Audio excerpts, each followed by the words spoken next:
अंदाजच येत नव्हता की नक्की काय झालंय। त्यानंतर आम्ही सगळ्यांनी एकत्र मिळून उमर अब्दुल्लाजींना कॉन्टॅक्ट केलं। माझ्यासारख्या लोकप्रतिनिधींनी अतिशय जबाबदारीने आता पहिले आपले भारतीय लोक सुरक्षित आहेत त्यांनी एक ऑल पार्टी मीटिंग बोलवावी। काल संध्याकाळी वन नेशन वन इलेक्शनची कमिटी मीटिंग दिल्लीला चालली होती आणि मीटिंग चालू असतानाच आम्हाला सगळ्यांना पार्लमेंटची जी अनेक्सची बिल्डिंग आहे तिथे आम्हाला निरोप आला की अशी दुर्दैवी घटना झालेली आहे। आधी अंदाजच येत नव्हता की नक्की काय झालंय, पण जी काय प्राथमिक माहिती येत होती त्याच्यातून आम्ही सगळ्याच खासदारांना, सगळ्याच पक्षाचे खासदार तिथे उपस्थित होते कमिटी मीटिंगमध्ये आणि त्यातून थोडी माहिती आम्हाला दिवस संध्याकाळपर्यंत येत राहिली। त्यानंतर आम्ही सगळ्यांनी एकत्र मिळून उमर अब्दुल्लाजींना कॉन्टॅक्ट केलं आणि बारामतीकरांच्या आशीर्वादाने मी होम कमिटीवरही आहे, जी स्टँडिंग कमिटी आहे देशाची। त्यामुळे होम मिनिस्ट्रीच्या काही अधिकारी, उमर अब्दुल्लांचं ऑफिस, या सगळ्यांना तातडीने सोशल मीडियाचा वापर करून, ट्विटरचा वापर करून, फोन, या सगळ्या माध्यमातून आम्ही सगळ्याच पक्षाचे खासदार तिथे उपस्थित होते। आम्ही सगळ्यांनी पाठपुरावा करायला सुरुवात केली आणि त्यानंतर आम्हाला माहिती आली की पुण्याचे 2 लोकांना कदाचित त्यांना गोळ्या लागलेल्या आहेत, कदाचित, काही कन्फर्म बातमी नव्हती। आणि नंतर त्या ज्यांच्या घरी ही घटना झाली, मी काही नाव वगैरे सांगत बसणार नाही कारण हे खूप सेन्सिटिव्ह इश्यूज आहेत, त्यांच्या घरातल्याच लेकीचाच आम्हाला फोन आला की असं झालेलं आहे आणि अशी परिस्थिती आहे। ही खूप दुर्दैवी, कितीही आपण सगळ्यांनी त्याचा निषेध केला तर कमीच आहे। याच्याबद्दल हा खूप गंभीर विषय आहे आणि मला असं वाटतं जोपर्यंत होम मिनिस्ट्री एक ऑफिशियल स्टेटमेंट करत नाही, माझ्यासारख्या लोकप्रतिनिधींनी अतिशय जबाबदारीने स्टेटमेंट्स केली पाहिजेत कारण का विषय सेन्सिटिव्ह आहे। अजूनही अनेक लोक अनेक भागांमध्ये अडकलेली आहेत।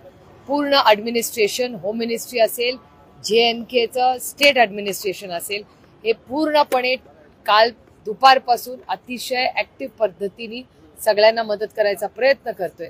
त्याच्यामुळे मला सगळ्यांनाच विनंती राहील आणि माझ्यापासून त्याची मी सुरुवात करीन की आता ही टीका टिप्पणी करायची वेळ नाही। आता पहिले आपले भारतीय लोक सुरक्षित आहेत ह्याला प्राधान्य देणं गरजेचं आहे आणि मी एवढीच विनंती करीन की एकदा माननीय प्रधानमंत्री आणि माननीय होम मिनिस्टर यांनी या सगळ्याचा आढावा घेतल्यानंतर त्यांनी एक ऑल पार्टी मीटिंग बोलवावी आणि आम्हालाही ब्रीफ करावं आणि देशालाही ब्रीफ करावं की काय परिस्थिती आहे। पण आम्ही सगळे जी कुटुंब आता काश्मीरमध्ये अडकलेली आहेत, महाराष्ट्रातली, कुणाच्या मतदारसंघातली, कुणाच्या कुटुंबातली, कुणाच्या नात्यातली, त्या प्रत्येकाला जे आहेत तिथे तुम्ही राहा, तुम्हाला मदत लागणार असेल तर लागेल।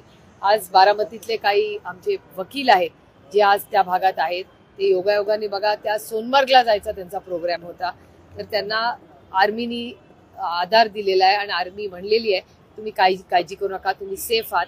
मी काली रात्री त्यांच्याशी बोलले, आजही बोलले।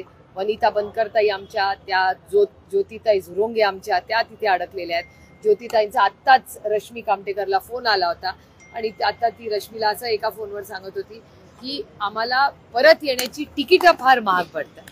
त्याच्यामुळे मी आता राम नायडूजींना आता कॉन्टॅक्ट केलेला आहे पण ते दुसऱ्या फोनवर व्यस्त होते, सगळेच कोऑर्डिनेशनमध्ये व्यस्त आहेत।